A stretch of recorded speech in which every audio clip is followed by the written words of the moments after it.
This is architect Ritika Tendulkar. As a young designer and architect, where we were just emerging, filled with hopes, aiming to launch and design new projects. Most importantly, our careers.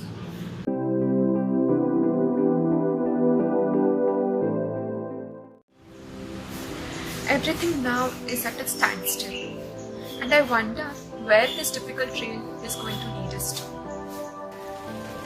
In this very difficult phase that has come our way, we have one of the most iconic architects of our generation, architect Shirish Bedi sir. Architect Shirish Bedi's works, which tend to reflect his values in life, have dealt with this issue of sustainability since 1975.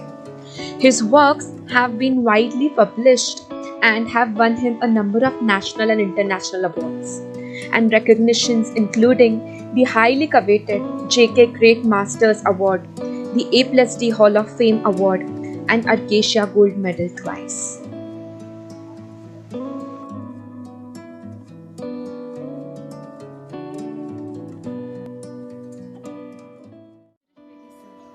Thank you so much for inviting us over here.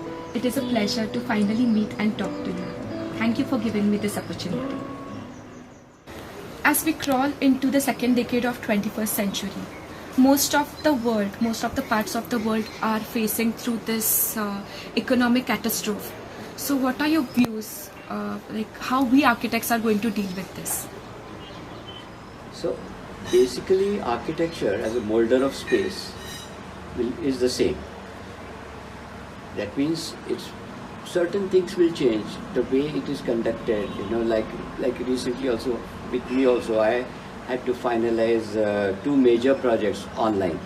That means we used to send them the drawings and then they would then we would have teleconferencing and things like that, So those things would be some different, but as a profession, architecture, as a molder of space, as a creator of space, would not change much. The modus operandi may change, and certain things are changing functionally also, like in this hospital that I was doing. They suddenly changed and they said that we want more single rooms. I said, you are not asked for them, we have designed without the single rooms, so many single rooms. They said, no, because of this corona situation now and the pandemic situation, we may need more isolation and more single rooms. So that way some functionality might change. But another thing is, please remember that this is a temporary phase. And learn from history also. If you see history, the Spanish flu has killed more than 40 million people. And how many have died with coronavirus till today? Not so many. Very, very few comparatively. Secondly, every year due to poor sanitation and water supply and all that, those water supply and sanitation related diseases, almost 2.2 million people die every year. But this coronavirus and COVID has been hyped up so much and everybody is scared, and so many people have died. I think 30 million people have died from AIDS in the last 30 years. So let us not be very, afraid or, to live life, The zest for life should continue. Absolutely right, sir. Sir, in this difficult phase that has come our way, how do you think young architects can keep their physical and mental health fit? Actually, there is so much to do. I never felt constricted or limited during the last 4 or 5 months. Actually, I have enjoyed this period to some extent because I could do some things which I couldn't have done otherwise. Like I was writing a book called Wanderings and Ponderings. I had just started, and then now this period gave me a lot of time to write and to put my sketches together and compose it and all that. So it's almost ready for publication. Secondly, working on a film called Space, on space, like the space that we use, the architect space. So that film is also nearing almost complete. So I was giving some finishing touches to that. then one can sketch, one can read, one can write, one can listen to music. There's absolutely so many things. Actually, some architects would have real projects to work on, so they could work on them. Sometimes some projects have been designed and kept aside, okay, because of the pandemic. One can go back to those projects and improve on them. There is always scope for improvement, I've seen. Even in a project which the client has approved, has okayed, they say, okay, we like it. I sometimes go back and change it because I tell the client that no, I was not very happy with this, so I changed it. So that way you can do, or some architects, junior architects who don't have any work also, they can take some imaginary project and work. Or maybe they could take a neglected public space or open space in the city and do some work on that development or design ideas and then submit to the corporation and get it done or something. Our entire projects are based on workers, migrant workers. So they have all flew back to their places. So how is this issue to be solved? It is a major problem as of now, and I've spoken to some of the migrant labor which has gone back to their villages. Yes. But they said that they're going to come back. Once things normalize, they said they would come back. And this would be a good challenge for the local craftsmen to improve their workmanship, improve their speed, and improve their strength also, so that we don't depend on migrant labor. Right. I really wanted to ask this, where everything is just like paused. Is there really any scope for new projects? I think you are stretching it too far because projects will always be there. New projects will come and there will be work, and this is a temporary phase which should pass.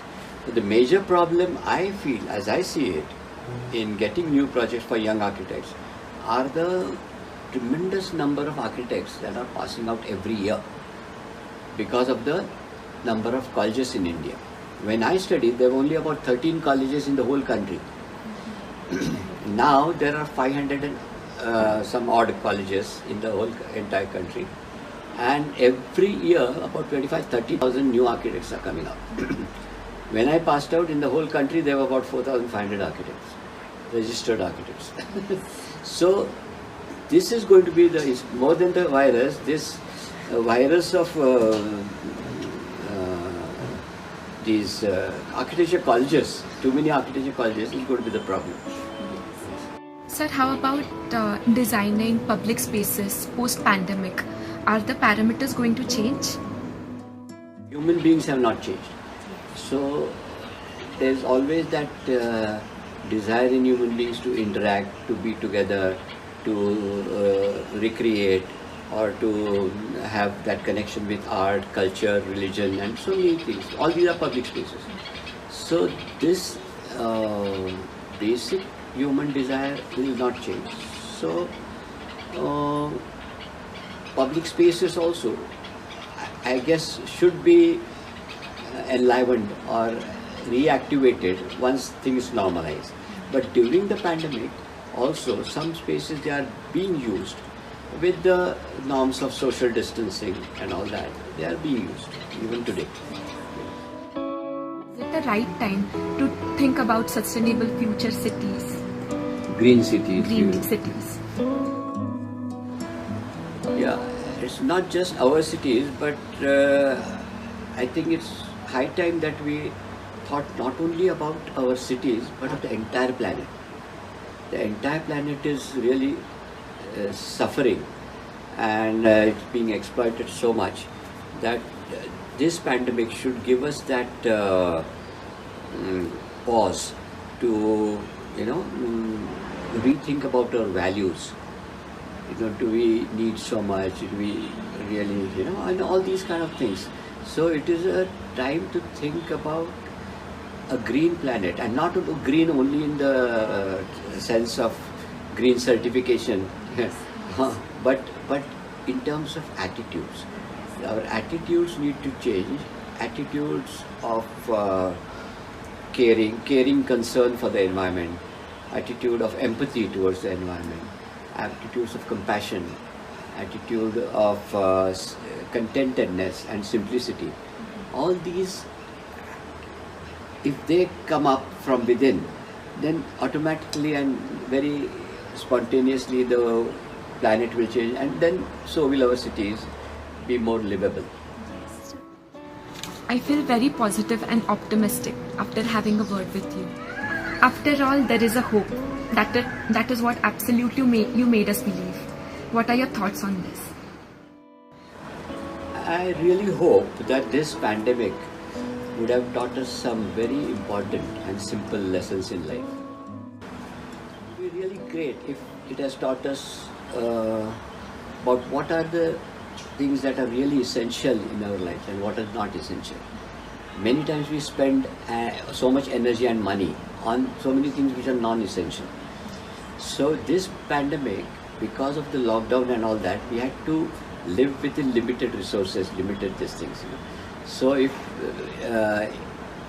if we learn about the essentials, bare essentials in life, and which is not essential, make that distinction, make that discrimination, we would live a richer, better life. Secondly, even traveling, like we used to travel so much, and so spend so much energy. Now we know that we can do without that much traveling and that much expenditure of energy. So we could save on that energy. This pandemic has also given us an opportunity to pause, which we normally wouldn't have in our daily lives. And I hope this pause has made us rethink about our values, about ourselves and about the world in general, and about our designing also, which comes spontaneously. So this would be another good takeaway from the pandemic situation. Thank you so much, sir. I'm grateful for interviewing with you today. You have given us a clear overview to overcome this phase and also have inspired and motivated us to stay focused and optimistic.